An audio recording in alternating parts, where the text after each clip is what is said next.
Siapa yang tak kenal santapan lezat yang satu ini? Ya, ikan asin. Lezat, gurih, dan murah tentunya. Meski terkadang dianggap makanan yang kurang elit, ikan asin masih menjadi favorit di sebagian besar masyarakat Indonesia. Kali ini saya akan mencoba merasakan proses panjang pembuatan ikan asin di Kampung Nelayan, Muara Angke, Jakarta Utara. Hampir setiap hari kawasan ini sibuk dengan aktivitas bongkar muat tangkapan nelayan di pelabuhan hingga sentra penjualan ikan. Mulai pukul 5.30 pagi, aktivitas kami diawali. Ikan-ikan yang datang dari gudang ataupun kapal akan langsung diantarkan menuju tempat pembuatan ikan asin.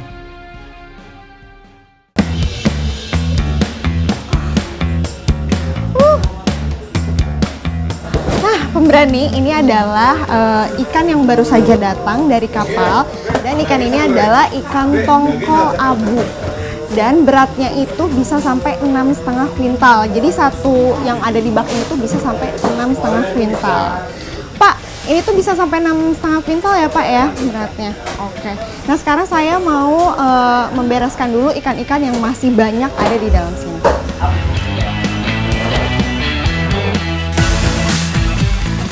Ikan-ikan beku yang baru datang harus direndam terlebih dahulu dengan air laut untuk proses pelayuan. Hal ini dilakukan agar pori-pori daging membesar, tidak kusut, dan lebih empuk nantinya. Selain ikan tongkol, di sini juga mengolah ikan manyung yang merupakan bahan baku ikan asin jabal roti. Ini ikan jenis apa ya Pak ya? Ini manyung. Ikan manyung. Oh, ikan manyung. Oh, berarti ini tuh berat banget ya Pak, terus dalemannya juga banyak banget nih isinya. Banyak Mbak, kepake semua ini. Oh, kepake semua. Iya. Oh, ini berarti dijual lagi Pak? Dijual lagi dalemannya. Oh, dijual lagi. Kalau itu apa tuh Pak yang bulat-bulat? Ini apanya nih Pak? Itu yang tadi. Oh, sama ya. juga. Oke. Biasanya sehari itu berapa banyak ikan Pak? Berapa ton? Tergantung kita pesennya belinya sih di gudang. Oh, berarti tergantung. Stoknya banyak di sana. Oh, stoknya di sana banyak. Berarti datang ke sini juga kira-kira sesuai pemesanan. Iya, benar. Oh, oke Pak. Biasanya ikannya ikan apa aja nih Pak yang datang? Tiap harinya beda-beda nggak Pak? Atau cuman ikan manyung aja? Beda-beda sih, tergantung orangnya gitu. Kalau tetangga kan ikan-ikan kecil, kalau kita kan ikan-ikan besar ya. Manyung, tenggiri, tongkol. Ikan yang sudah siap proses kemudian dibersihkan isi perutnya. Selain dagingnya, beberapa organ ikan manyung juga bisa dijual dan dimanfaatkan untuk kesehatan. Telur ikan manyung di pasaran mencapai 100.000 per kilonya. Gelembung ikan manyung juga banyak dicari untuk bahan baku kosmetik. Nah, akhirnya saya dapat juga nih Pak. Ini tuh apa ya Pak? Itu katak. Oh, ini tuh. Gelembung ikan.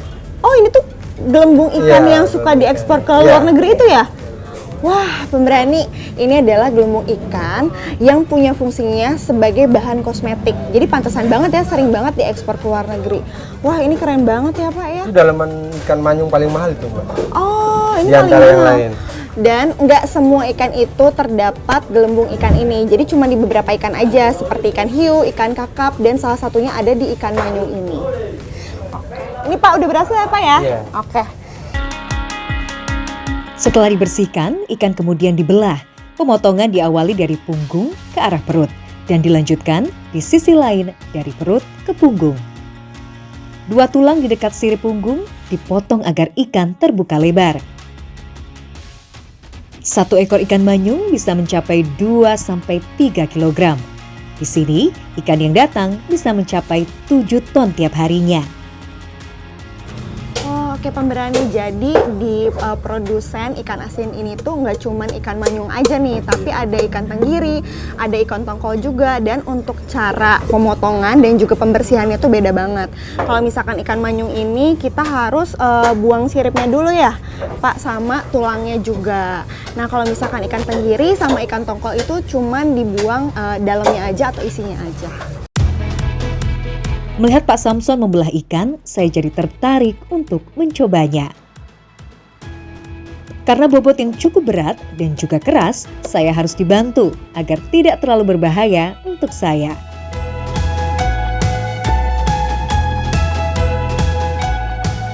Nah kalau misalkan ini bagian yang paling enak nih Pak, dimakan tuh bagian yang mana nih Pak? Ya bagian samping. Oh, yang tadi saya potong itu ya? Oh, berarti ini tuh dagingnya tuh daging yang favorit, yang paling biasanya suka dimakan ya? Iya, betul. Oh, oke. Makanya kenapa tadi harus dibelah dulu, supaya nanti pas prosesnya tuh lebih enak dan hasilnya tuh lebih empuk ya Pak ya? Oke. Proses pemotongan seperti ini dilakukan sekitar 3-5 jam per harinya. Tak hanya ikan-ikan besar, di sini juga mengolah ikan asin dengan variasi ukuran yang lebih kecil.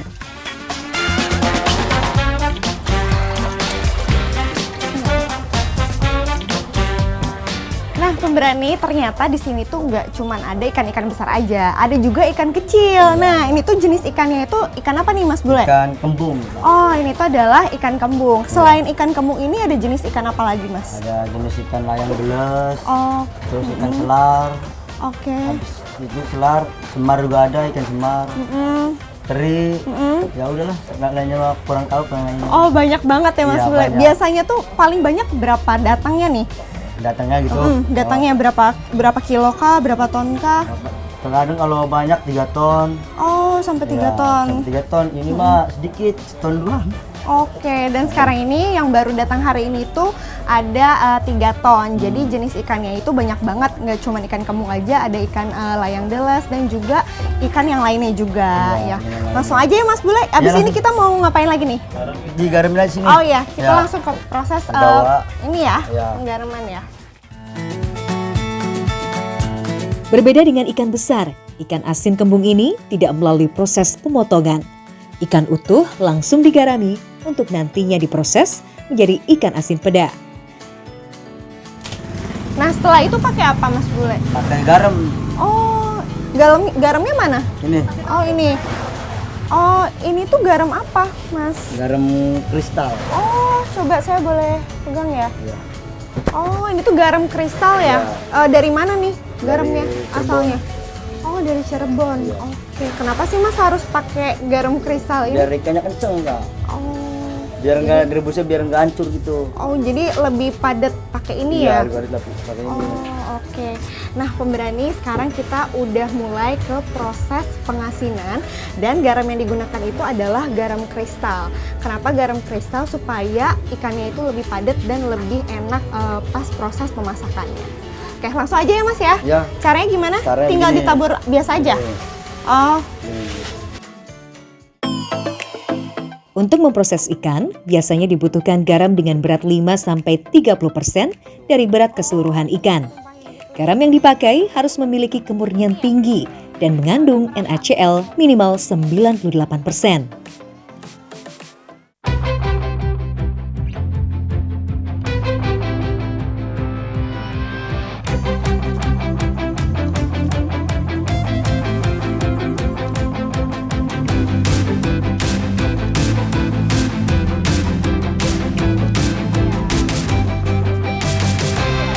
Secara prinsip, proses pengawetan ikan dengan penggaraman adalah mengurangi kadar air di tubuh ikan sampai titik tertentu, sehingga bakteri tidak dapat hidup. Kalau mau langsung banyak, bisa. Karena gitu aja tuh. Dalam penggaraman ada beberapa metode yang digunakan. Dari penggaraman kering dengan mengoleskan garam ke seluruh lapisan tubuh ikan. Di penggaraman basah, garam digunakan sebagai larutan media. udah habis ya Mas ya? Iya, udah habis. Sekarang diadukin aja ya? Aduk, ya, digigit aja nih. Oh, ngaduknya.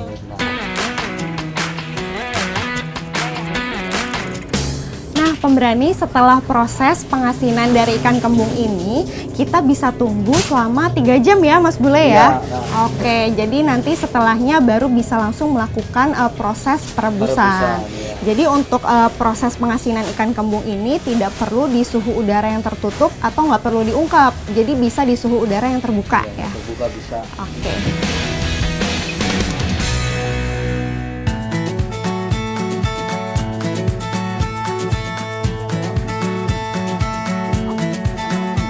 Sambil menunggu ikan direbus, saya dan Mas Bule mengecek beberapa ikan hasil jemuran kemarin.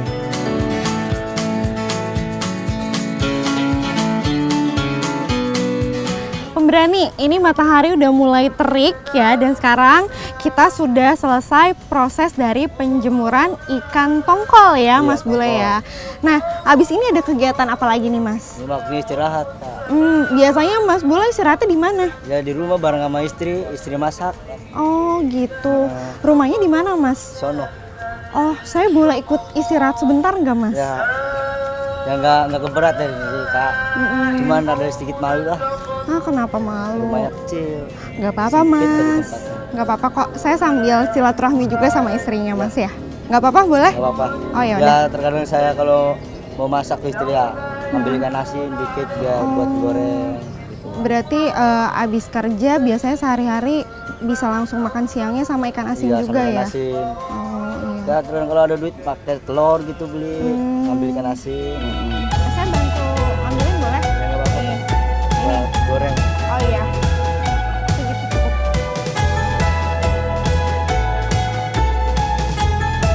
Udah selesai, Mas ya? Udah, Kak. Oke, yuk kita langsung ke rumah Mas Bule aja ya.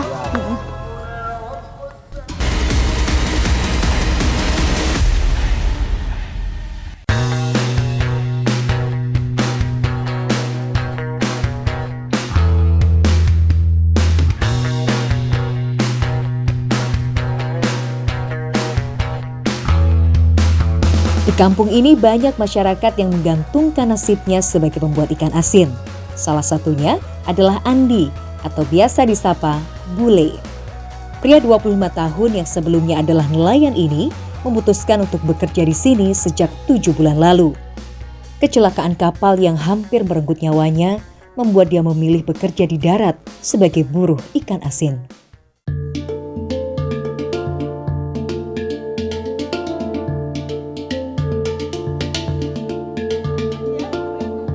Selesai istirahat, saatnya kami kembali ke pengolahan ikan. Berbeda dengan di tempat lain, di Muara Angke ini biasanya ikan asin juga direbus dalam prosesnya. Proses perebusan dipakai untuk memperkuat aroma asin pada ikan. Air laut direbus menggunakan kayu bakar agar didapatkan aroma yang lebih sedap.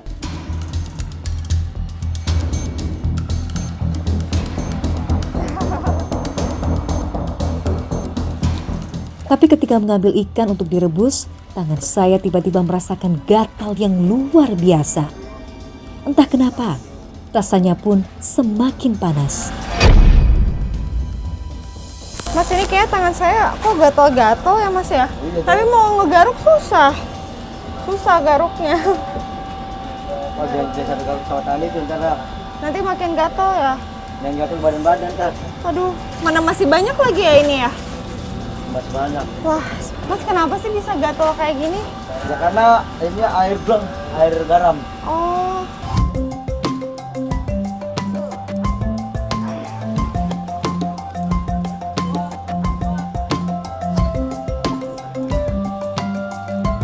Setelah gatal tak lagi saya rasakan, kami pun bersiap merebus ikan. Perebusan ikan kecil seperti ini tidak memakan waktu yang lama. Hanya sekitar 3-5 menit saja. Air yang digunakan pun juga air laut. Jika merebus menggunakan air tawar yang digarami, ikan berpotensi menjadi busuk. Tiap rebusan, kita harus menyaring busa atau dedak yang dikeluarkan oleh tubuh ikan. Hal ini dilakukan untuk menjaga kualitas rebusan air yang berpengaruh pada kualitas ikan asinnya. Pak, ini ya Pak. Pemberani, tadi saya habis pisahin ini air garam yang warnanya coklat-coklat itu. Kenapa harus dipisahin? Soalnya nanti akan mengganggu kualitas rasa dari ikannya.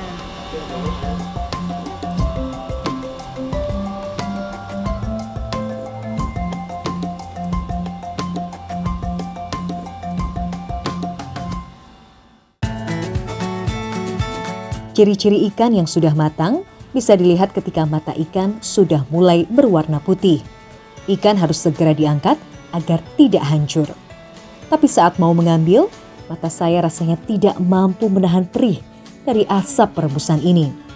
Luar biasa panasnya. Panas.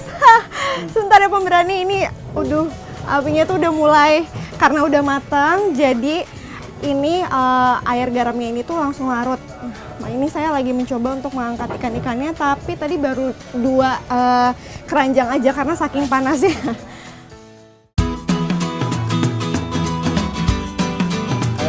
Tiga. Menuju tempat penjemuran, kita dibantu dengan gerobak panjang untuk mempermudah perjalanan. Berani sekarang saya habis membantu Mas Bule dan juga Mas Aceng untuk mengangkat ikan-ikan yang barusan tadi udah direbus ya. Dan ini tuh totalnya tuh ada sekitar berapa kilo nih Mas? 4 kintal guys. Ini benar-benar capek banget. Sekarang saya mau lanjut aja ngebantu Mas Aceng untuk menyusun ikan-ikan ini di sebelah meja ini.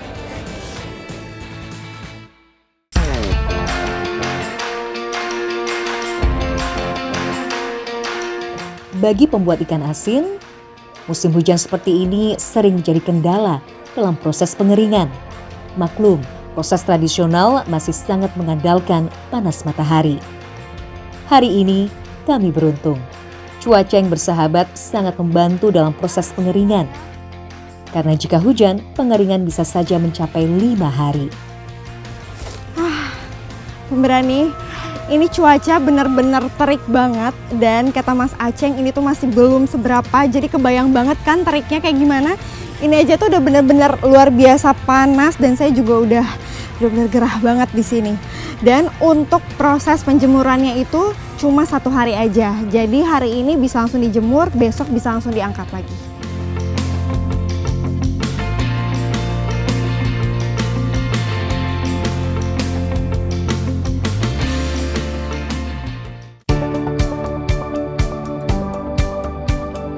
Ikan dijemur di atas rak yang dipasang agak miring ke arah datangnya angin.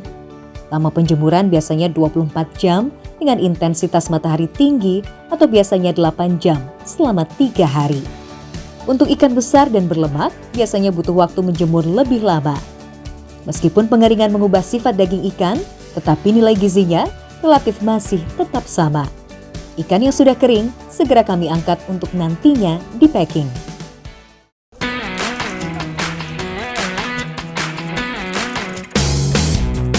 Di Muara Angke, produsen ikan asin bisa mengantongi 40 juta rupiah per bulannya. Satu kardus bisa memuat 3.000 sampai 4.000 ikan asin seberat 10 sampai 12 kg. Dijual 25 sampai 40.000 rupiah per kilogram, setiap harinya selalu ada pemesanan untuk dikirimkan di dalam atau keluar Pulau Jawa. Pemberani, sekarang saya sudah bersama dengan para ibu-ibu di sini. Saya akan membantu untuk mempacking ikan sero yang sudah dijemur dan juga dikeringkan selama 1 hari. Jadi ini udah benar-benar kering dan udah siap buat dikirim ya Bu ya. Dikirim kemana Bu biasanya? Dikirim kemana? Ke Lampung ya? Lampung? Iya. Oh, pengirimannya untuk ke Lampung. Proses panjang di balik pembuatan ikan asin membuka persepsi saya tentang makanan yang satu ini. Di balik kesan yang tidak elit, ikan asin ternyata banyak menghidupi manusia seperti Bule, Syifa, Aceng, dan banyak lagi lainnya. Menjalani sedikit dari proses panjang kehidupan pembuat ikan asin sungguh menjadi pengalaman yang berharga untuk saya.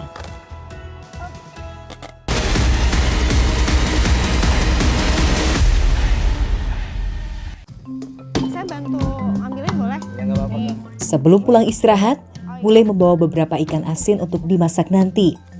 Dia dan beberapa buruh di sini memang diizinkan untuk mengambil secukupnya oleh pemilik.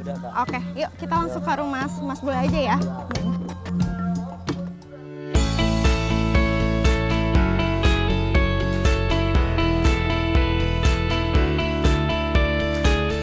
Ini. Assalamualaikum. Permisi. Ya, ini kenalin istri aku. Oh, halo Teh, siapa namanya? Siva. Oh, saya Wulan. Saya ikut istirahat di sini boleh ya? Iya boleh. Oh iya. Di mana? Tunggu di depan aja. Nanti Oh, saya iya. siapin makan. Oh iya. Makasih ya Teh. Ayo Kak. Ya. Di rumah sederhana inilah Iya. Bule dan istrinya Syifa tinggal. Tak luas memang, tapi buat dia ini adalah istana kecilnya, tempat dia menggapai mimpi bersama istri dan anaknya nanti. Hari ini adik Syifa ikut menginap di rumahnya. Orang tua Syifa yang nelayan memang terkadang menitipkan anaknya ketika ditinggal melaut.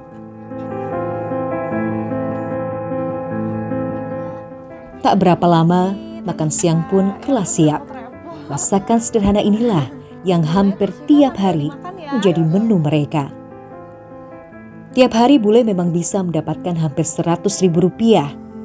Terbilang banyak bagi beberapa orang, tapi faktanya bule dan istri harus menanggung hutang dari beberapa keluarganya. Alhasil, dia hanya bisa mengantongi Rp25 hingga Rp50.000 saja.